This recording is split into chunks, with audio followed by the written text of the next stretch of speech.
শুয়োরের বাচ্চা, খানকির ছেলে, মা মেকো, হতচ্ছাড়া, চুদির ভাই, গেল কোথা সবগুলা।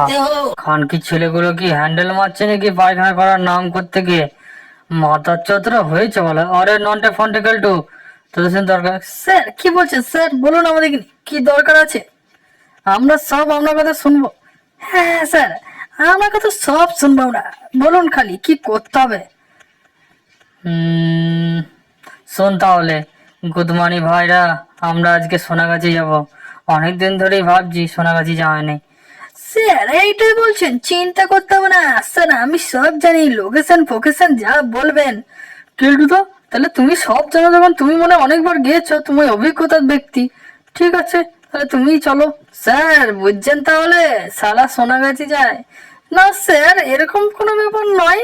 মানে আমি জানি, লোকেশনটা ম্যাপে দেখেছি মোবাইলে। গোদমানি ভাইরা ফাঁসিয়ে দিচ্ছে। খানকে ছেলে দুটো কথা বাদ দিন তো স্যার, আমি আপনাকে নিয়ে যাব। তাড়াতাড়ি হয় সঙ্গে, খানকির ছেলে।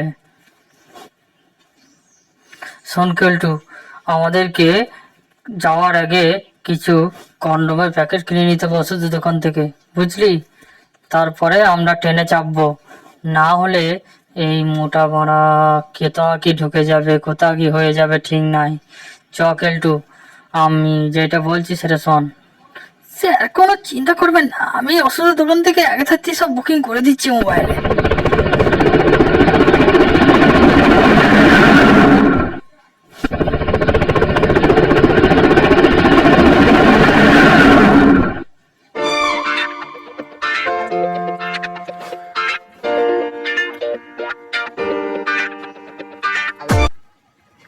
শোন কেলটু, চলে এসেছি আমরা দামালপুর। শোন কেলটু, দামালপুর চলে এসেছি, এবার শিগগিরই যাও ওষুধের দোকান থেকে কন্ডমটা কিনে নিয়ে আয়।